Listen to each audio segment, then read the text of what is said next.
Bien. Bien, buenos días, hermanos y hermanas.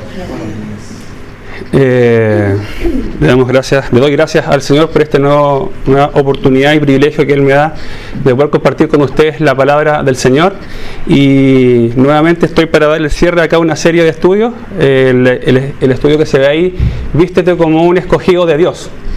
Bien, espero ser más breve que la vez anterior, que lo estuve ahí como por una hora, un poquito más. Ya, así que, pero ahora vamos a ser un poquito más sensatos y misericordiosos también. No es broma. Bien, hoy día, hermanos, les voy a hablar de ahí en Colosenses 3, 16 y 17.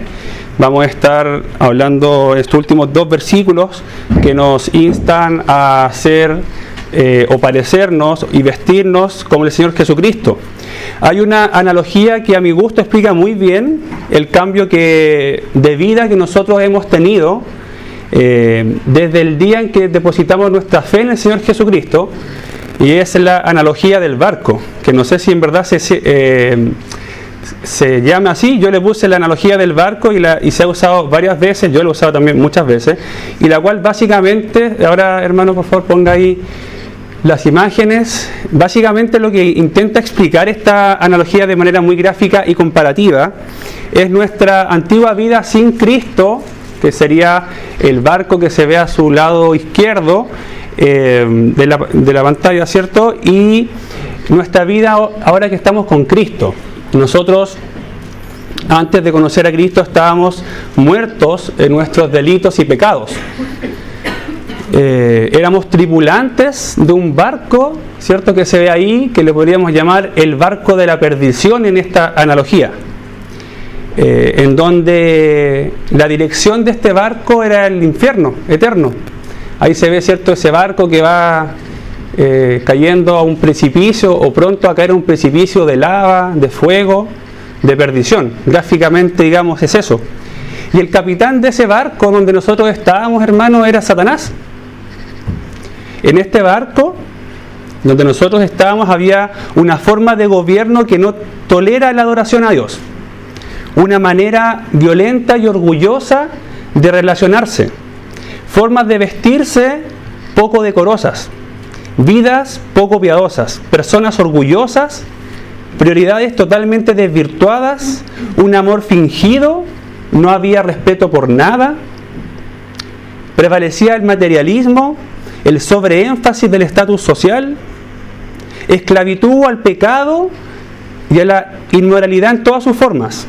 Y uno podría seguir, ¿cierto?, con la lista. Y en este barco lo más tremendo, hermano, es que usted y yo nacimos cuando llegamos a este mundo. Nacimos sin esperanza en nuestras vidas. Y lo maravilloso de esto es que solo por la misericordia de Dios nos salvamos de caer en ese infierno eterno que se ve ahí en la pantalla. Estando completamente en una condición impotente, incapaces de ver la luz, y con una condición miserable, sin tener nada bueno ni nada diferente a nuestro compañero de litera. Dios extendió su mano e infinita gracia para rescatarnos y salvarnos de ese infierno eterno que nos esperaba en ese barco. Hay un predicador que se llama Jonathan Edwards, que tiene un mensaje muy impactante que habla sobre el infierno, y él grafica de manera muy potente lo que es el infierno. Voy a citarlo en una porción de su predicación. Él dice, se lo leo. Dice: el Dios que te mantiene sobre el abismo del infierno, muy parecido como uno sujeta una araña o un insecto repugnante sobre el fuego, te aborrece y está enardecido. Su ira contra ti arde como fuego, te considera indigno de otra cosa que no sea ser echado en el fuego. Sus ojos son tan puros que no aguanta mirarte. Eres 10 veces más abominable a sus ojos que la peor serpiente venenosa es a los nuestros. tú lo has ofendido infinitamente más que cualquier rebelde obstinado lo haya hecho contra su gobierno. Y sin embargo, no es otra cosa que su mano lo que te detiene de caer en el fuego en cualquier momento. Es solo por eso y ninguna otra cosa que no te fuiste al infierno anoche, que pudiste despertar una vez más en este mundo después de haber cerrado tus ojos para dormir. Y no hay ninguna otra cosa sino la mano de Dios por la cual no has caído en el infierno desde que te levantaste esta mañana. No hay otra razón fuera de su misericordia que mientras lees este escrito, en este mismo momento no caes en el infierno. Básicamente las personas que están sin Cristo, que están navegando en ese barco, solo por la misericordia de Dios no han caído hoy día en el infierno. Pero nosotros estamos en otra condición, gracias a Dios, ¿cierto? Nosotros, desde que creímos en Cristo, tenemos ahora un nuevo capitán, un nuevo barco, ¿cierto? En donde nuestro capitán es el Señor Jesucristo, en donde el rumbo de este barco es distinto, es ese crucero blanco que está ahí, ¿cierto? Las reglas de este barco obviamente son distintas al barco de la perdición, partiendo porque se adora y se ama a Dios por sobre todas las cosas en este barco. Se mantiene un amor al prójimo. El mayor de todos en este barco es el más humilde y el más servicial. Acá nosotros perdonamos 70 veces 7 y si es necesario una más. Nosotros buscamos la paz, la mansedumbre, la templanza, la benignidad, la misericordia y la sinceridad. Una de las mayores diferencias entre ambos barcos básicamente es su destino. El primer barco iba al infierno, este barco donde usted y yo estamos hoy día, vamos al cielo eterno con nuestro Señor. El puerto es distinto, es la eternidad, ¿cierto?, de nuestra presencia. Entonces, hermano, si usted ha puesto su fe, o amigo, si usted ha puesto su fe en Dios, es un tripulante de este barco, y su destino es el cielo. Por lo tanto, ahora usted es un ciudadano celestial, es un tripulante del barco de la salvación, y debe comportarse como tal. ¿Qué significa esto? ¿Cómo se logra esto? Bueno, esto en muchos pasajes del Nuevo Testamento se explica. Bien, se habla de la nueva vida, de qué es lo que un tripulante de este barco tiene que hacer. En particular en Colosenses 1:15, que se los voy a leer, dice eso. Pero antes de leérselo, hermano, yo cuando joven, voy a hacer un paréntesis, tenía un blog. Yo no soy muy amigo de las redes sociales, pero yo tenía un blog, me hice un blog en algún instante, y yo puse, en los blogs se colocan ciertas citas o temas que uno quiere bloguear, ¿cierto?, para que otros lo puedan leer. Y yo puse un tema que se llamaba algo así, la filosofía punky. Y básicamente lo que decía yo en este texto era que un punky, para ser punky o para ser identificado como punky, tiene que vestirse como punky, escuchar música punky, leer los libros o las cosas que leen los punky, juntarse con punkis, ¿cierto? Porque si no, yo lo veo por la calle y no me daría cuenta que es un punky. O sea, no puedo pensar en mi cabeza un punky quizás que no se vista como punky o que no se junte como punky y que después diga, sí, soy punky, ¿cierto? Entonces, la analogía era la siguiente, o sea, si yo digo ser hijo de Dios, la lógica dice que yo me debo comportar como un hijo de Dios, me tengo que vestir como un hijo de Dios, tengo que hablar como un hijo de Dios, me tengo que juntar con hijos de Dios, ¿cierto? Tengo que escuchar la música que escuchan los hijos de Dios y así un montón de cosas para que cuando yo diga soy un hijo de Dios, me crean, ¿cierto? Porque si un punky, no sé, pues escucha otra cosa que no sea punky, sería raro que uno diga, no, sí, él es un punky de verdad. Entonces, tiene que ver esta analogía con nuestra nueva vida en Cristo, cómo nosotros nos identificamos y nos tenemos que vestir de alguna forma para que nos identifiquemos con el Señor. Vamos a leer entonces qué es lo que nos dice Colosenses 3, del 1 al 15, dice así: si pues habéis resucitado con Cristo, buscad las cosas de arriba, donde está Cristo sentado a la diestra de Dios. Poned la mira en las cosas de arriba, no en las de la tierra, porque habéis muerto y vuestra vida está escondida con Cristo en Dios. Cuando Cristo vuestra vida se manifieste, entonces vosotros también seréis manifestados con Él en gloria. Haced morir, pues, lo terrenal en vosotros: fornicación, impureza, pasiones desordenadas, malos deseos y avaricia, que es idolatría. Cosas por las cuales la ira de Dios viene sobre los hijos de desobediencia, en las cuales vosotros también anduvisteis en otro tiempo cuando vivíais en ellas. Pero ahora dejad también vosotros todas estas cosas: ira, enojo, malicia, blasfemia, palabras deshonestas de vuestra boca. No mintáis los unos a los otros, habiéndoos despojado del viejo hombre con sus hechos, y revestido del nuevo, el cual, conforme a la imagen del que lo creó, se va renovando hasta el conocimiento pleno, donde no hay griego ni judío, circuncisión ni incircuncisión, bárbaro ni escriba, siervo ni libre, sino que Cristo es el todo y en todos. Vestidos pues como escogidos de Dios, santos y amados, de entrañable misericordia, de benignidad, de humildad, de mansedumbre, de paciencia, soportándoos unos a otros y perdonándoos unos a otros, si alguno tuviere queja contra otro, de manera que Cristo os perdonó, así también hacedlo vosotros. Y sobre todas estas cosas, vestidos de amor, que es el vínculo perfecto, y la paz de Dios gobierne en vuestros corazones, a la que asimismo fuisteis llamados en un solo cuerpo, y sed agradecidos. Entonces, hermanos, eso es lo que nos dice Colosenses 3 del 1 al 15, y vamos a ver ahora en los siguientes dos versículos, el 16 y el 17, en donde se nos da la clave para poder vestirnos como escogidos de Dios, ciudadanos celestiales o tripulantes de este barco de la salvación. Vamos a intentar contestar en estos versículos 4 preguntas. La primera sería: ¿qué demanda Dios? La segunda: ¿para qué Dios demanda eso? La tercera: ¿qué produce eso en nosotros? Eso que demanda, ¿cierto? Y finalmente, ¿cómo se evidencia eso que Dios demanda en nosotros en la relación que tenemos con las personas? ¿Bien? Entonces, ahora leemos Colosenses 3, 16 y 17, en donde vamos a estar enfocando el mensaje. Dice: la palabra de Cristo mora en abundancia en vosotros, enseñándoos y exhortándoos unos a otros en toda sabiduría, cantando con gracia en vuestros corazones al Señor con salmos e himnos y cánticos espirituales. Y todo lo que hacéis, sea de palabra o de hecho, hacedlo todo en el nombre del Señor Jesús, dando gracias a Dios Padre por medio de Él. Entonces, nosotros ya hemos visto tres sermones o a tres hermanos, bueno, al hermano Cristian con el pastor, que nos han dado tres sermones, ¿cierto?, respecto a los primeros versículos. Y básicamente lo que nos han querido mostrar es que el Señor quiere trabajar y hacer un cambio en nuestro interior. Estos dos versículos recién leídos no son la excepción a eso.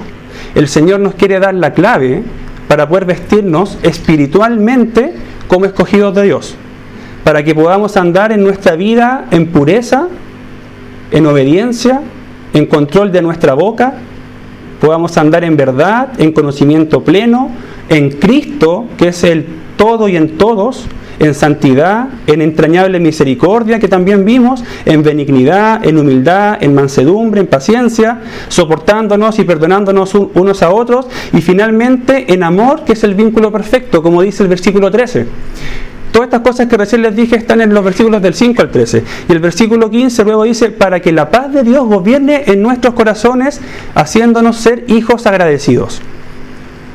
Yo creo, hermanos, que el anhelo de todo cristiano, y de nosotros también, es que la paz de Dios esté en nuestros corazones. Para que, sin importar los problemas que estemos atravesando, las dificultades o las tribulaciones o las pruebas que estemos pasando, en nuestro corazón reine esa paz de Dios, que sobrepasa, ¿cierto?, todo entendimiento.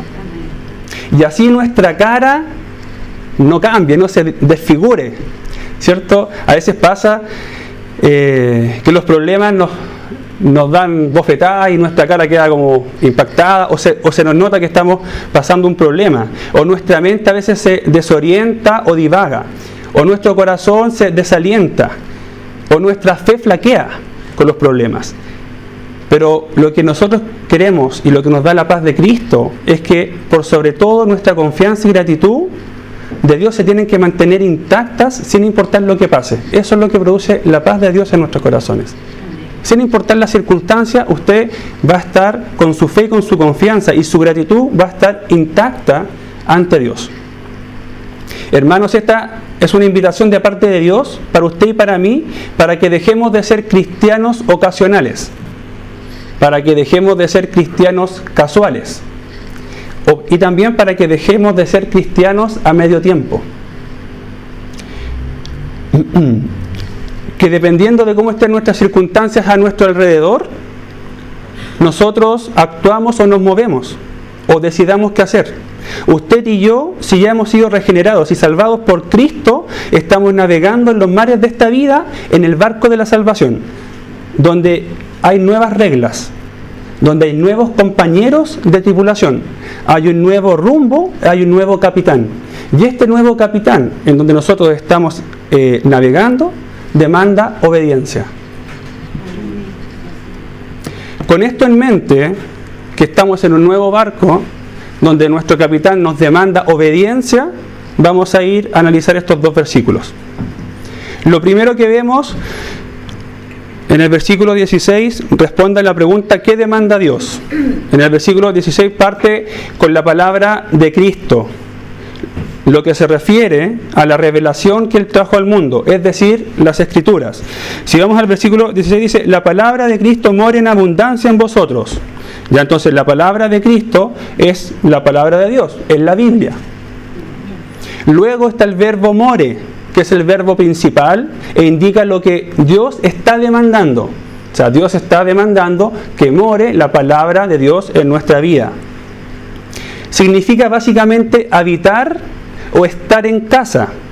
En otras palabras, hermanos, Pablo nos está exhortando a nosotros los creyentes permitir que la palabra de Dios halle en nuestras vidas su morada y su habitación. Eso es lo que nos está queriendo decir Pablo acá. Y luego dice en abundancia, que podría traducirse también abundante de manera copiosa y exuberante. Esto quiere decir, hermanos, que las verdades, los mandamientos, los principios y exigencias bíblicas deberían impregnar cada área de la vida de un creyente y controlar cada uno de sus pensamientos, palabras y actos. Entonces vuelvo a leer, dice, la palabra de Cristo mora en abundancia en vosotros.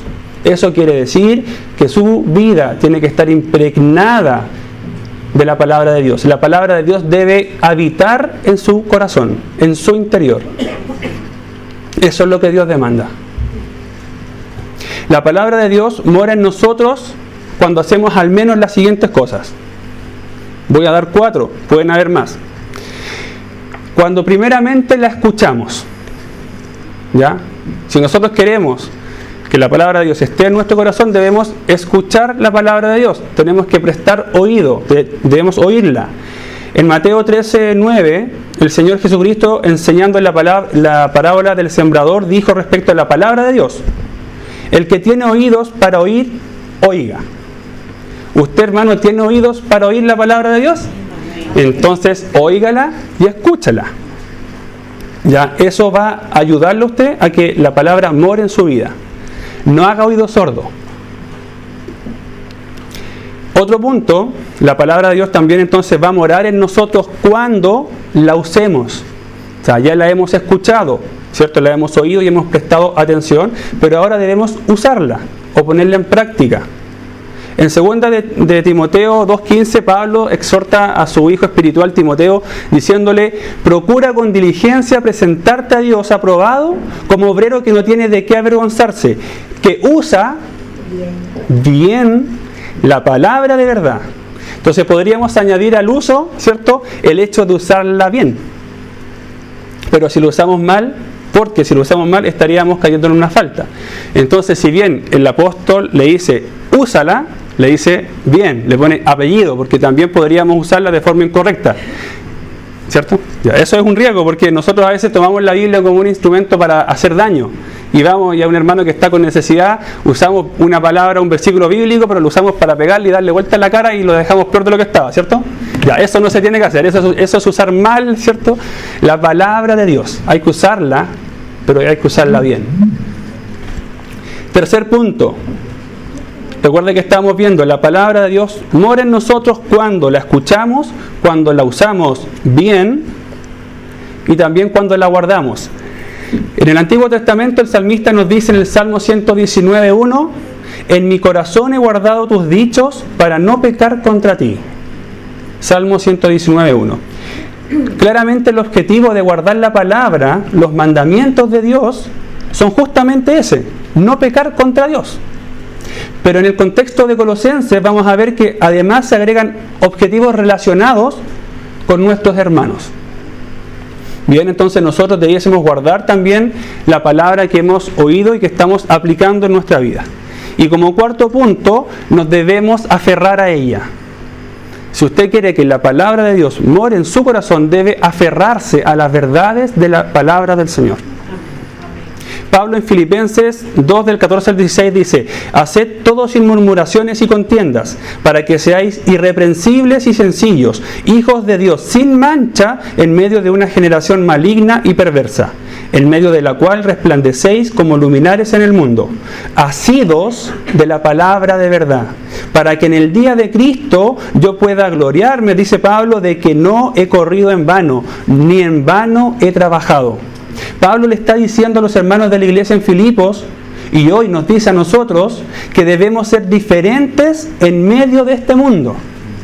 Está marcando una regla, una diferencia. Hay algo que no, hay un contraste. Por eso estábamos en un barco, en el barco, ¿cierto?, que estaba en la perdición, que el capitán era Satanás, que el destino era el infierno, que los tripulantes eran corruptos, eran pecadores, en donde no se adoraba nunca al Señor porque estaba prohibido, y ahora hemos sido trasladados a un nuevo crucero, ¿cierto?, que tiene un nuevo rumbo, un nuevo capitán y nuevos tripulantes. Hay una diferencia. No podemos pretender que aún estamos en el antiguo barco. No podemos pretender seguir vistiéndonos de la misma forma, hablando de la misma forma. Y Pablo te dice, tú tienes que marcar una diferencia en el mundo en donde estás, que te rodea, porque tú eres distinto, porque tú eres hijo de Dios, porque Dios te escogió a ti, porque Dios te sacó del barco de la perdición y te trasladó a un nuevo barco, te dio una vida en Cristo. Entonces esta diferencia la estamos viendo acá, y Pablo la dice a los filipenses y también nos lo dice a nosotros. ¿Y saben para qué? Para que seáis irreprensibles y sencillos, hijos de Dios, sin mancha, en medio de una generación maligna y perversa, en medio de la cual resplandecéis como luminares en el mundo. No puede ser, hermanos, que nosotros nos vean en la calle, me vean a mí como papá, como ciudadano, como esposo, como trabajador, y me vean igual que los del mundo. Eso no puede ser. Y no digo que esto es un llamamiento a ser un bicho raro, porque eso no es lo que está diciendo Pablo. Pablo está diciendo que tu interior es distinto, que tu alma está en otro lugar, que tus propósitos, que tus prioridades, que lo que tú le das valor en esta vida es distinto. Y eso que está en tu interior, esas convicciones que están en lo más profundo de tu ser, van a marcar una diferencia en tu actuar, en cómo te comportas, en cómo hablas, en cómo decides, en cómo te mueves.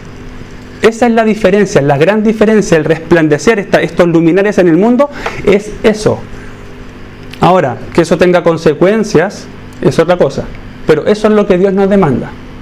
Y eso lo va a producir en la medida en que la palabra de Dios more, habite en nuestras vidas. Porque si no, no se va a notar. Usted va a ser un cristiano 007, ¿cierto? Que anda metido ahí infiltrado, pero que pasa piolita, que nadie lo sabe. Entonces, hermanos, no podemos ser iguales a ellos, porque no somos iguales a ellos, no somos como ellos.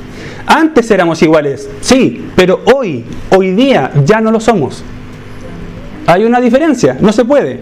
Entonces, yo me hago la pregunta, ¿por qué entonces seguimos queriendo comportarnos como los del mundo? Hermanos, ya nos cambiamos de barco y capitán, ¿por qué quiere volver al antiguo barco que va navegando el infierno eterno? Le estoy hablando a hijos de Dios. ¿Por qué, hermanos? Hermanos, como dice un versículo ahí en primera de Pedro 4:3, dice, baste ya el tiempo pasado para haber hecho lo que le agrada a los gentiles. Los tripulantes del barco de la perdición son los gentiles.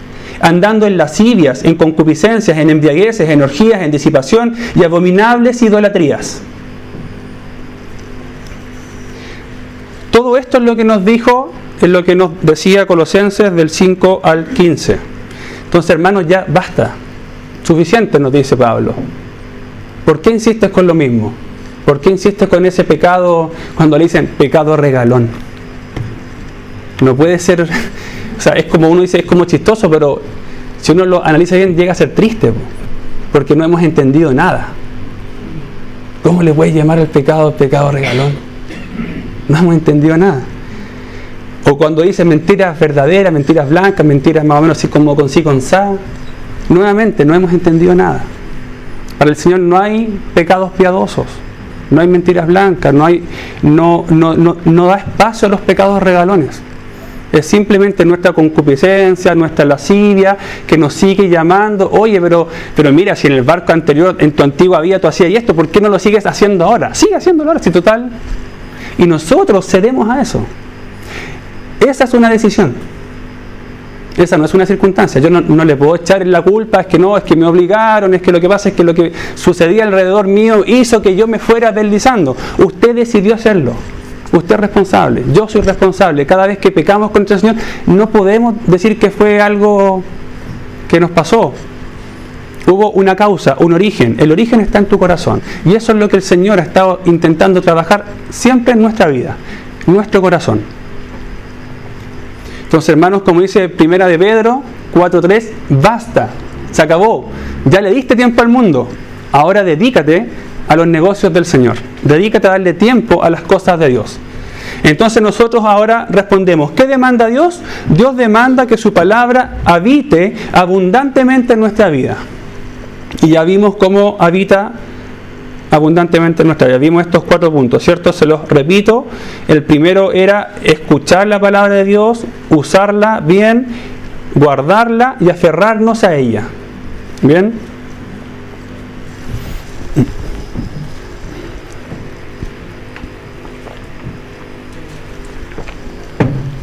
Bien, ahora nos vamos a preguntar, ¿para qué Dios demanda que su palabra habite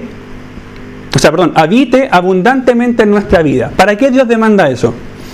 Y en el versículo 16 nos dice, enseñándoos y exhortándoos unos a otros en toda sabiduría. O sea, acá hay un propósito. ¿Para qué Dios nos pide esto? Bueno, tiene un propósito. Dios tiene objetivos claros en nuestra vida. La palabra de Dios es la única base y calificación para enseñar y para exhortar unos a otros. Para que nos enseñemos y nos exhortemos unos a otros, la base o la calificación tiene que ser siempre la palabra de Dios. Si tú enseñas y exhortas la palabra de Dios, lo que estarás haciendo será predicar a Cristo. Porque toda la palabra de Dios trata sobre la persona del Señor Jesucristo. Acá Pablo nos aconseja de acuerdo con su propia práctica. Él predica solo a Cristo, porque no nos predicamos a nosotros mismos, sino a Jesucristo como Señor, y a nosotros como vuestros siervos por amor de Jesús. Eso nos dice 2 Corintios 4:5. En 1 Corintios 1:23 dice, pero nosotros predicamos a Cristo crucificado, para los judíos ciertamente tropezadero y para los gentiles locura. Y en Romanos 10:8-10 dice, mas, ¿qué dice? Cerca de ti está la palabra, en tu boca y en tu corazón. Esta es la palabra de fe que predicamos, que si confesares con tu boca que Jesús es el Señor y creyeres en tu corazón que Dios le levantó de los muertos, serás salvo. Porque con el corazón se cree para justicia, pero con la boca se confiesa para salvación. Hay 2 objetivos específicos que resultan de la predicación de la palabra de Cristo cuando ésta mora en el creyente. Esto es lo que nos dice Colosenses. El primer resultado es que es un resultado afirmativo. Nosotros nos enseñamos, enseñándoos. Y el segundo es un resultado restrictivo, exhortándoos. Por una parte, la enseñanza, hermanos, consiste en impartir la verdad en un sentido afirmativo. El Señor dice esto, el Señor te ama, el Señor es un Dios justo, es un Dios que tiene un propósito para ti, hay un infierno, es una afirmación. Nosotros estamos declarando algo, estamos enseñando. Y por otra parte está la exhortación, que es el aspecto restrictivo de la enseñanza, buscando mediante razones y ruegos que la persona haga lo correcto. Nosotros cuando vamos a exhortar a un hermano, tenemos que rogarle, por favor, o interceder, o hacerlo entrar en razón de su condición, pero a raíz de lo que dice la palabra de Dios. ¿Se entiende? Porque yo puedo tener muy buenas intenciones o quizás mi experiencia puede ser muy buena o muy mala y yo podría usar mi experiencia para exhortar al hermano. Pero su realidad, su vida, hasta el hermano en sí mismo es distinto a mí. A mí el que produce en mi interior cambios es la palabra de Dios. Entonces, si habita abundantemente la palabra de Dios en mí, yo voy a poder enseñarla correctamente y voy a poder exhortar, animar al hermano a cambiar su error o su posición, ¿cierto?, en virtud de lo que Dios dice. Entonces, uno le tiene que decir al hermano, mire, ¿sabe qué? Yo estoy muy dolido y muy triste por lo que le pasa en su vida. Y por más duro que suene, usted está mal por esto y esto y esto. Pero no es porque yo quiera juzgarlo a usted, no es porque yo quiera emitir un juicio, ponerme en el sillón del juez, sino porque Dios así lo dice. Y así como Dios se lo demanda a usted, me lo está demandando a mí. Ahora, estamos quizás en condiciones distintas, porque usted quizás está metido en ese pecado. Por misericordia yo no estoy en ese pecado. Pero ¿sabe qué? Si yo estuviese en esa situación, yo tendría que acudir a la palabra de Dios, así como yo se la estoy planteando a usted, para entrar en razón. Se entiende que cuando uno lo plantea desde ese punto de vista, no como juez, sino que como, ¿sabes qué? Es lo mismo que se me plantea a ti, yo te lo estoy derivando, para que tú ojalá entres en razón. Y yo voy a orar contigo, te voy a apoyar en este momento para que tú te arregles con el Señor. Amén. Esa es la exhortación. Es rogar, es convencer, es dar razones bíblicas para que el hermano o la hermana entre en razón de su situación pecaminosa. Bien, entonces, lo interesante de esto es que ambos son el resultado de una vida en la cual fluye en abundancia la palabra de Dios. Y eso se nota. Uno lo nota como cristiano. Uno a veces cuando va a pedir consejo a alguien, ¿cierto? Se nota cuando ese hermano o esa hermana vive o conoce o practica en la palabra de Dios, por cómo te habla. No necesariamente tiene que darte una exégesis o una clase teológica de la Biblia, diciendo, no, es que según lo que dice 1 de Pedro 1, del 1 al 15, y te lo dice de memoria. No se trata de eso. Se trata de, mira, el principio bíblico es este. Esto es lo que yo entiendo que Dios demanda a todos sus hijos en este tema o en este problema que tú estás teniendo.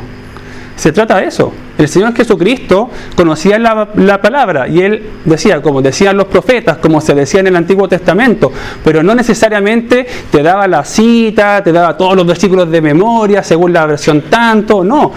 Acá la idea es que la palabra habita en tu corazón y como habita en tu corazón fluye a través de tu vida, de tus palabras, de tus actos, de tus pensamientos, hasta cómo tú te comunicas con el otro. De eso se trata. Entonces, si usted tiene problemas, a veces algunas hermanas me dicen, yo tengo problemas para memorizar versículos bíblicos. Yo también los tengo. Ahora, unos hermanos o hermanas tienen mayores capacidades y amén por eso. Pero no se trata de quién tiene más o menos capacidades de memorización.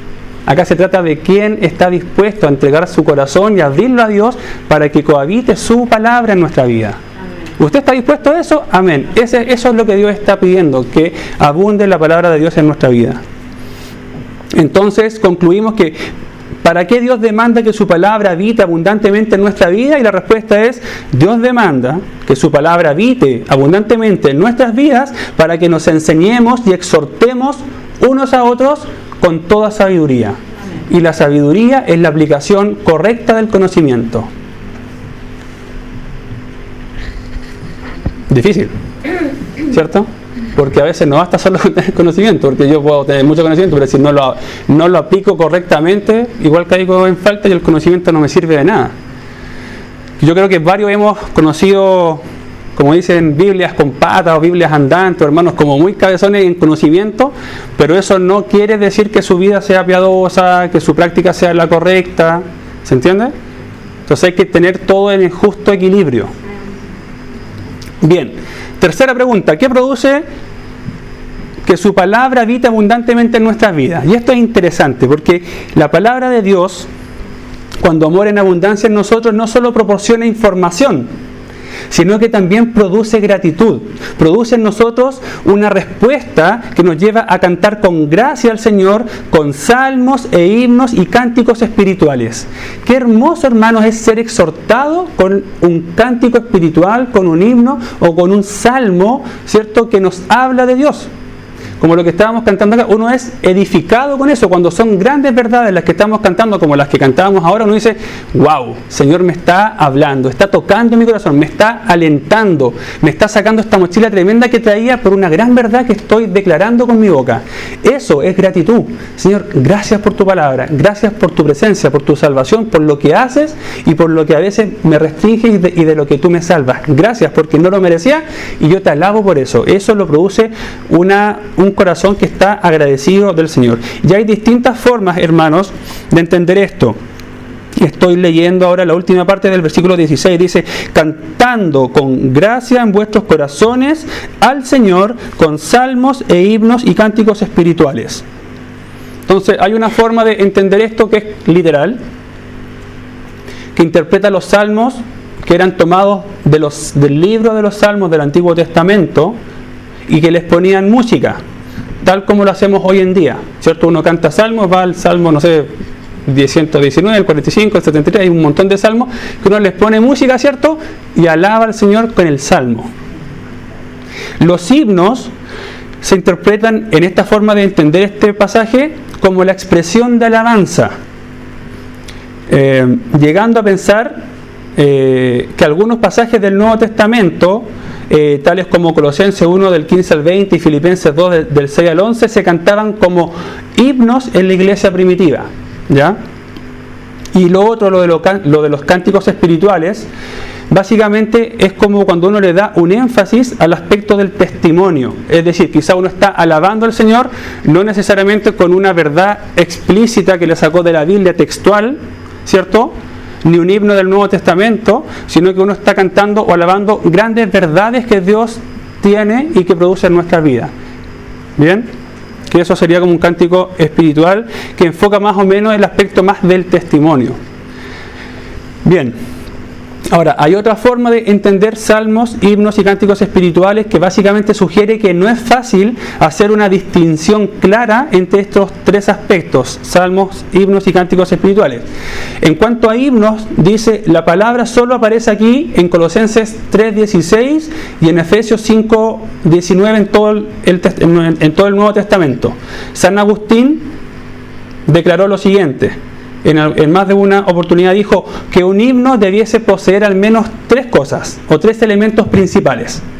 Debe ser cantado, debe ser una alabanza y debe ser dirigido a Dios. Según esa definición de San Agustín, un salmo del Antiguo Testamento podría calificarse como un himno, ¿cierto? Porque es cantado, es una alabanza y también es dirigido a Dios. Entonces, según esa definición de San Agustín, entonces un salmo también puede ser un himno. ¿Bien? Entonces, no hay una clara diferencia, ¿ya? De este modo, cuando Jesús y sus discípulos, por ejemplo, estaban por dejar el aposento alto para ir al monte de los olivos, dice, cantaron himnos. En Mateo 26:30 y en Marcos 14:26 se puede ver eso. Y muchos sostienen también que lo que cantaron fueron los salmos del 115 al 118 y el 118. Según Hechos 16:25, Pablo y Silas cantaron himnos en la prisión de Filipos. Entonces, ¿no es probable que algunos de estos himnos fuesen salmos? Y probablemente sí. Entonces, si San Agustín está en lo cierto, entonces hay himnos que no aparecen, o sea, que no pertenecen necesariamente al Antiguo Testamento, himnos tales como por ejemplo el que sale en Lucas 1 del 46 al 25, que le han puesto los teólogos el Magnificat o el Benedictus de Lucas 1, 68 al 79. Entonces también pareciera inclusive que en las cartas de Pablo se incluyen algunos fragmentos de otros himnos del Nuevo Testamento por su forma de verso en la cual estaban escritos. En Efesios 5:14, Colosenses 1:15 al 20 y en 1 de Timoteo 3:16. Entonces, respecto ahora a la palabra canción, en el sentido de un poema escrito para ser cantado, no solo aparece en Efesios 5:19 y Colosenses 3:16, sino que también aparece en Apocalipsis 5:9, donde se habla del cántico nuevo. Y en Apocalipsis 15:3, donde se hace referencia a la canción de Moisés, el siervo de Dios, y la canción del Cordero. Entonces, estos no son salmos del Antiguo Testamento. Además, una canción u oda no es por necesidad una canción sagrada. En Colosenses lo sagrado se indica por la adición del adjetivo cántico espiritual. Entonces, para resumir todo esto que les intento explicar, les voy a... la forma de interpretar este pasaje que se está proponiendo por esta segunda opción, pareciera que cuando Pablo usa aquí en Colosenses 3:16 estos tres términos, haciendo una diferenciación entre ellos, el término salmo se referiría, por lo menos principalmente, a los salmos del Antiguo Testamento. Los himnos se referiría principalmente a las canciones del Nuevo Testamento que alaban a Dios o que alaban a Cristo. Y las canciones espirituales se referiría principalmente a cualquier otro tipo de canción sagrada que trata temas que no sean relacionados necesariamente con la alabanza directa a Dios o a Cristo. Pero finalmente acá, hermanos, el propósito de Pablo no tiene que ver con sentar quizás reglas detalladas en cuanto a la liturgia o a la adoración a Dios o a la adoración en la iglesia, sino que acá el interés de Pablo es mostrar a los colosenses y a todos aquellos que leerían su carta cómo podrán crecer en la gracia y manifestar debidamente el poder de la palabra de Dios que mora en ellos.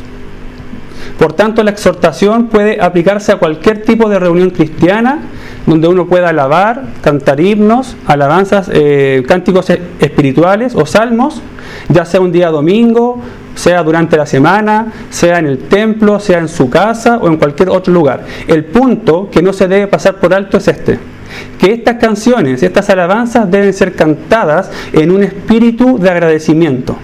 Las canciones deben brotar de una forma sincera, levantándose desde el interior de los corazones humildes y agradecidos de los creyentes en quienes habita en abundancia la palabra de Dios. Ese es el punto acá que está resaltando el apóstol, qué es lo que debiese producir en nosotros. Entonces, para responder a esa pregunta, ¿qué produce que su palabra habite abundantemente en nuestras vidas? La respuesta sería, produce adoración expresada con nuestras bocas a través de salmos, himnos y cánticos espirituales en gratitud por la gracia inmerecida del Señor. Eso es el principio con lo cual nos debiésemos nosotros quedar.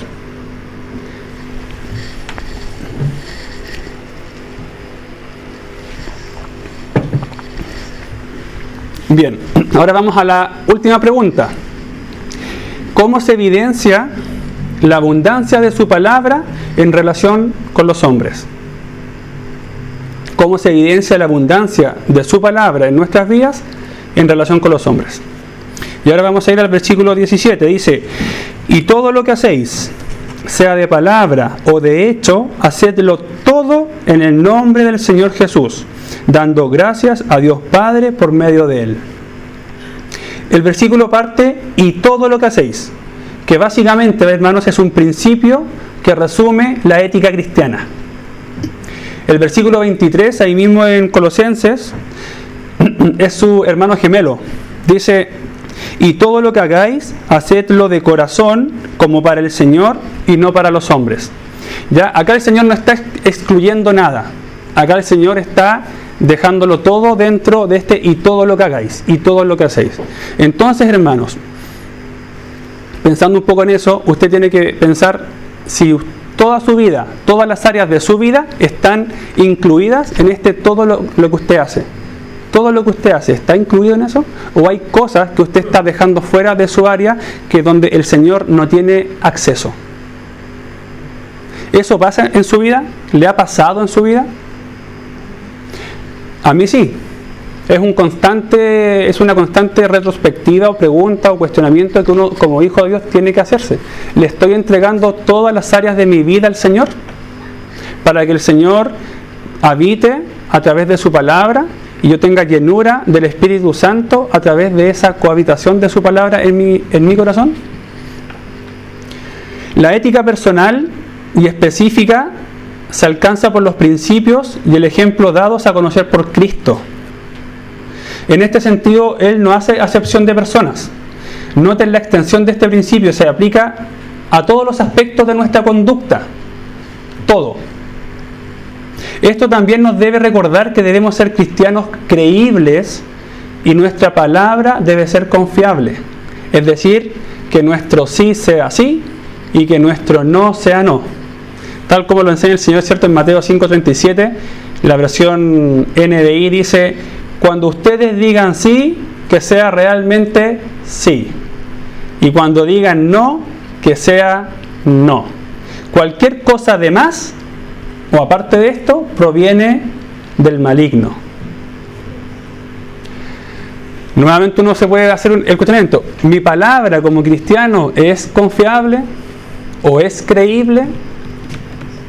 ¿Mi conducta, mi ética cristiana da confianza a los demás? ¿Los demás me creen? ¿Creen que cuando yo digo sí lo voy a hacer? Tranquilo, el hermano Sebastián lo va a hacer sí o sí. O te lo cuestionan, entras en un cuestionamiento. No, el hermano Sebastián te dijo que sí. Espérate sentadito. ¿Cierto? ¿Qué es lo que piensan de ustedes? Acá no se está intentando decir que nosotros los cristianos debemos vivir en función de lo que los demás dicen o piensan de nosotros. Ese no es el foco. El foco es: ¿tu vida es consecuente con lo que dices? ¿Eres confiable éticamente como cristiano? ¿Puedo depositar mi confianza en ti? ¿Tu palabra es confiable? Cuando tú te comprometes con el Señor, ¿realmente le cumples? El Señor dice: mejor no se comprometan conmigo, porque si se comprometen y no cumplen, es peor. ¿Cierto? Entonces, ¿por qué se lo digo, hermanos? Esto es complejo, pero es una decisión. Tómelo así: usted es mejor que diga que no a que diga que sí no cumpla. Primeramente con el Señor, pero también con nosotros, porque nosotros estamos tripulando, somos tripulantes de un mismo barco. Entonces, cuando yo le digo a usted, hermano o hermana, puede hacer esto, yo no le estoy obligando a que lo haga. O cuando alguien me lo pide a mí, no me están poniendo una pistola en la cabeza para que yo lo haga. Le están preguntando. Y usted puede responder sí y puede responder no. Ambas respuestas son lícitas. Pero si me va a decir que sí, o si yo voy a decir que sí, debo cumplirlo. Porque si falto, primeramente le fallo al Señor. Y segundo, perjudico al hermano o hermana que confía en mí. ¿Se entiende? ¿Lo practicamos? Es una invitación y es una pregunta. ¿Lo practicamos? Pregúnteselo usted. Y yo con el Señor. Luego dice: ya sabemos que todo lo que hacéis, hacedlo, indica un curso de acción definido.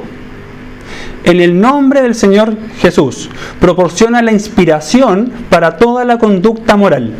Esto nos enseña que en el nombre del Señor, Jesús, o en el nombre del Señor Jesús, tiene un poder. Y muchas veces nosotros, hermanos, esto no lo usamos como es debido, ya que desestimamos su poder y su actuar. Vamos a ver unos versículos que nos hablan del poder del nombre del Señor, en el nombre del Señor Jesús. Recordemos cuando los discípulos le dijeron al Señor, ahí en Marcos 9:28 y en Lucas 9:49, dice: los discípulos le dijeron: Maestro, hemos visto a uno que echaba fuera demonios en tu nombre, pero él no nos sigue. Y se lo prohibimos porque no nos seguía. O cuando volvieron los 70 diciendo: Señor, aún los demonios se nos sujetan en tu nombre. En Lucas 10:17. Entonces, si uno piensa en estos dos versículos, en el primero tenemos que los discípulos dicen: oye, vimos a unas personas que no son discípulos tuyos, que no te andan siguiendo, no nos siguen ni a nosotros ni a ti, pero estaban echando fuera demonios en tu nombre. Y se lo prohibimos. Bueno, eso ya es otro tema, pero en tu nombre, Señor. Entonces ahí uno puede decir y ver que el poder no estaba en las personas, estaba en el nombre del Señor Jesús. ¿Cierto? ¿Se entiende? Entonces cuando una persona usa las palabras en el nombre del Señor Jesús, eso tiene un poder. O sea, el Señor Jesús no es cualquier persona, no es uno de nosotros acá que está sentado, es el Salvador, es el Dios encarnado, hecho hombre, que bajó a la tierra. Obviamente es distinto a nosotros, ¿cierto? Y su poder y su nombre tiene poder. Y luego, ¿cierto?, también los mismos discípulos, que podríamos decir, o sea, nosotros somos discípulos del Señor Jesús, también podemos usar este poder con fe y decir en el nombre del Señor Jesús. Y ahí está cuando nosotros lo desestimamos, porque muchas veces nosotros lo achicamos, lo disminuimos, o no tenemos la fe necesaria para poder creer que su nombre tiene poder. Entonces, por eso acá Colosenses nos está diciendo: todo lo que hagan, sea de palabra o sea de hecho, ¿cierto?, en tu vida, hacedlo todo en el nombre del Señor Jesús. Entonces, a veces cuando uno está partiendo como cristiano, desestima lo siguiente: hay una hermanita o un hermano ya quizás de edad que dice, no sé, pues yo fui a comprar el pan acá a la esquina y fui en el nombre del Señor Jesús y oré para que el Señor me bendijera y me cuidara, ida y vuelta. Y uno dice, chuta, la hermana está como, no sé, pues se le escapan los enanitos para el bosque o qué sé yo. Uno dice, no, uno como, yo digo por mí, ¿cierto? No sé, pues que ando orando por todo es raro, pues. Pero esa hermana está aplicando este versículo, por hermano. Y el Señor efectivamente la cuida y la bendice y pasan cosas sobrenaturales, po. Y uno dice, chuta, lo que estoy desestimando. ¿Se entiende? Entonces, a veces uno dice, es mucho quizás orar por pequeñeces, pero hermano, para el Señor no hay cosas chicas o cosas grandes. El Señor es un Señor de milagros, es un Señor real y un Dios de poder, que nosotros desestimamos por nuestra poca fe y por nuestra falta de su palabra en nuestros corazones. Entonces el nombre del Señor Jesús tiene poder y autoridad en esta vida.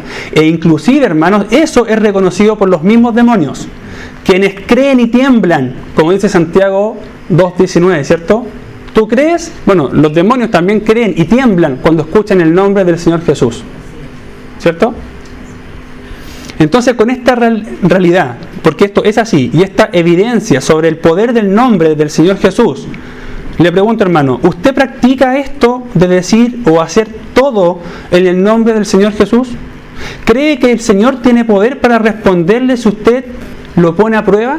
Y ponerlo a prueba no es que diga, Señor, yo te voy a probar para ver si eres realmente bacano, poderoso, puedes.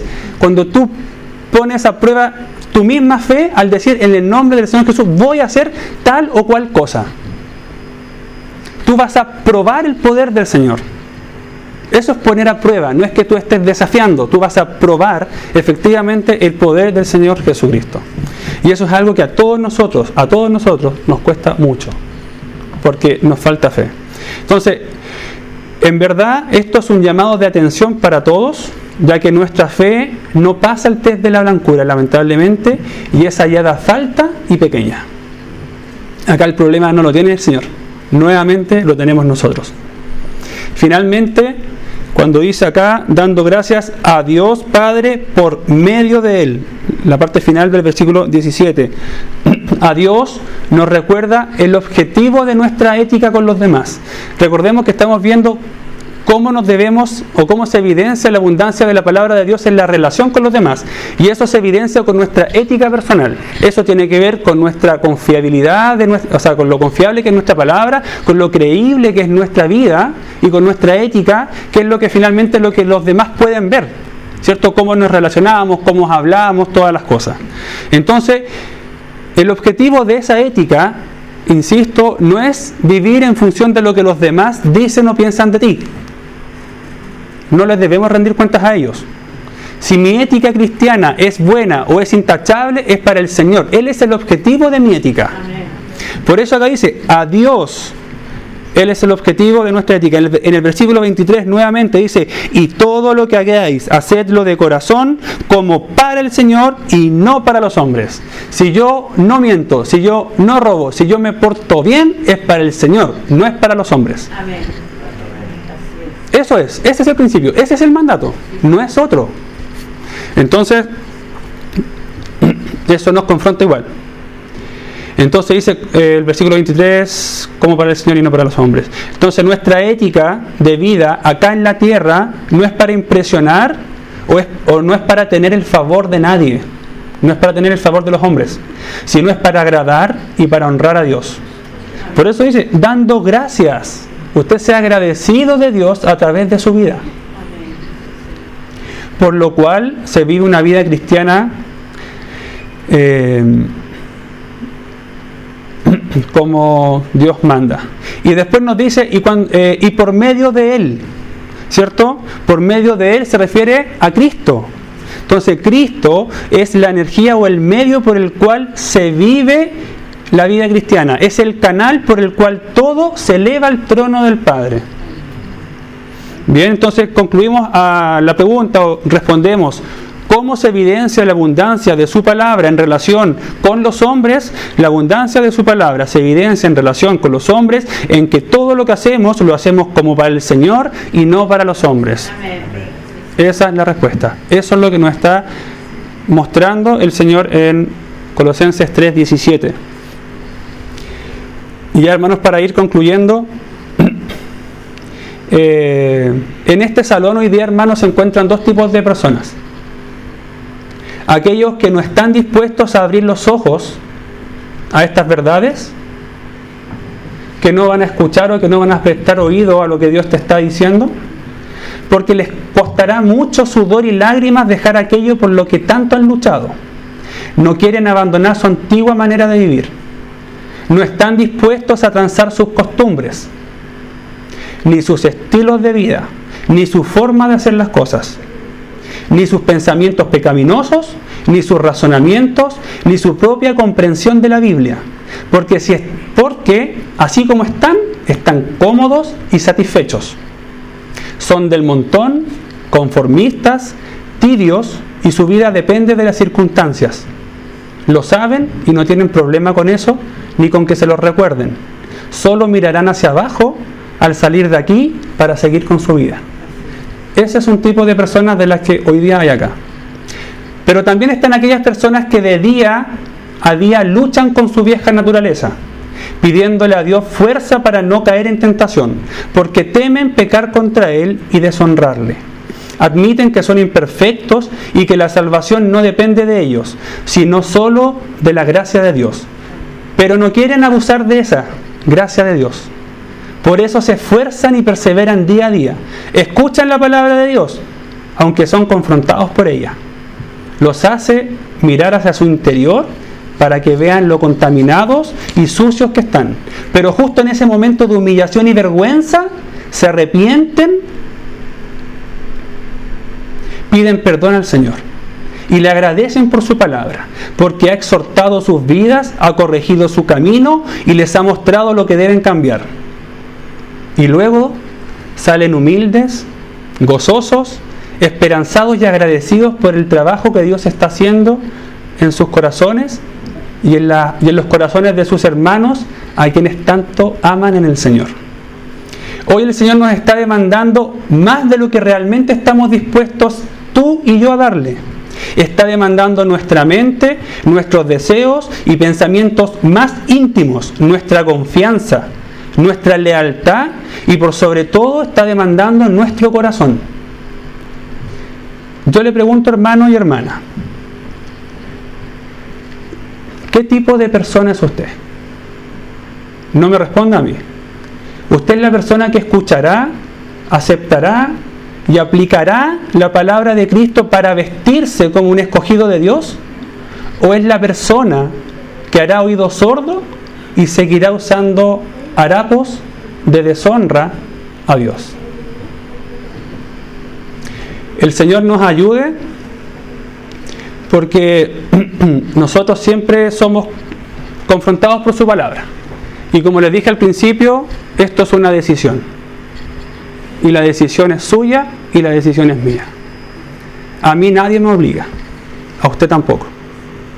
Pero pregúntese, ¿qué decisión va a tomar usted al saber, como hijo de Dios, que fue trasladado de muerte a vida y tiene que revestirse de una nueva vestimenta?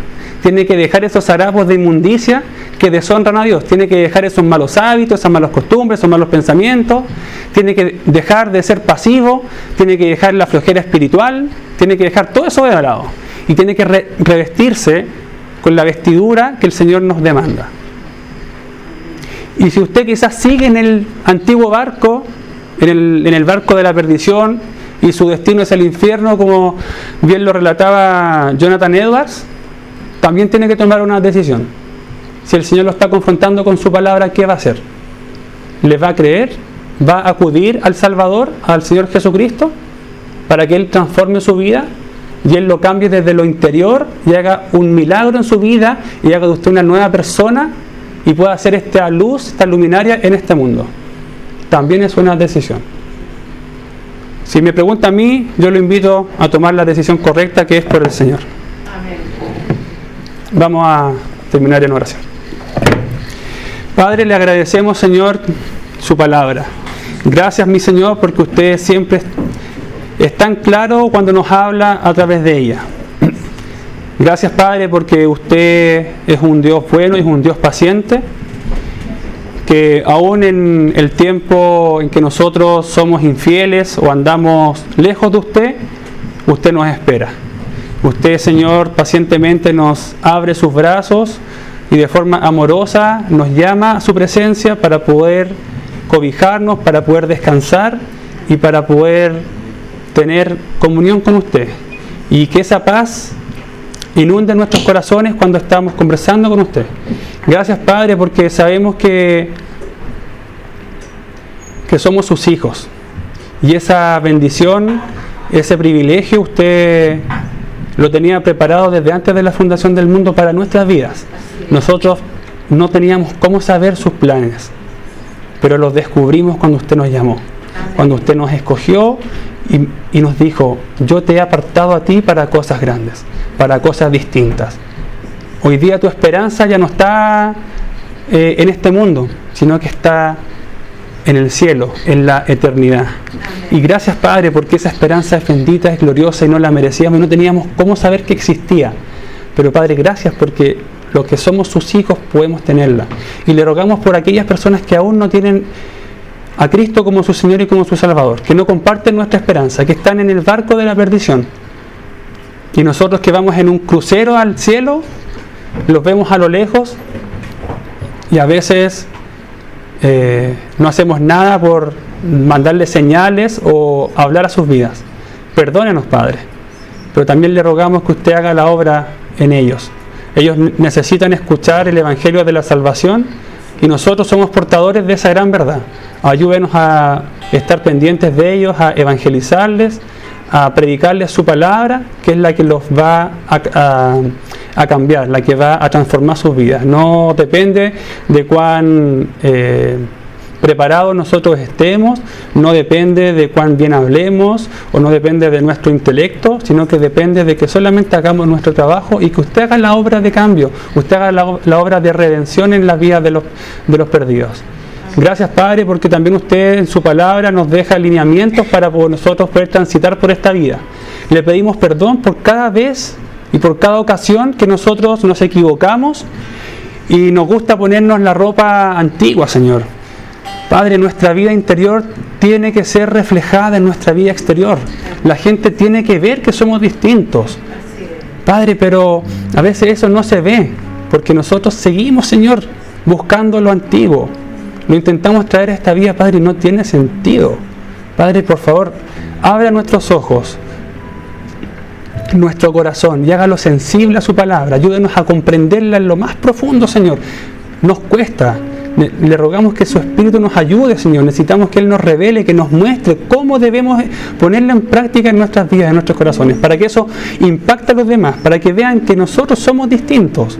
No somos bichos raros, solo somos distintos, somos ciudadanos celestiales, somos tripulantes del barco de Cristo. Él es nuestro capitán, Él es nuestro Señor.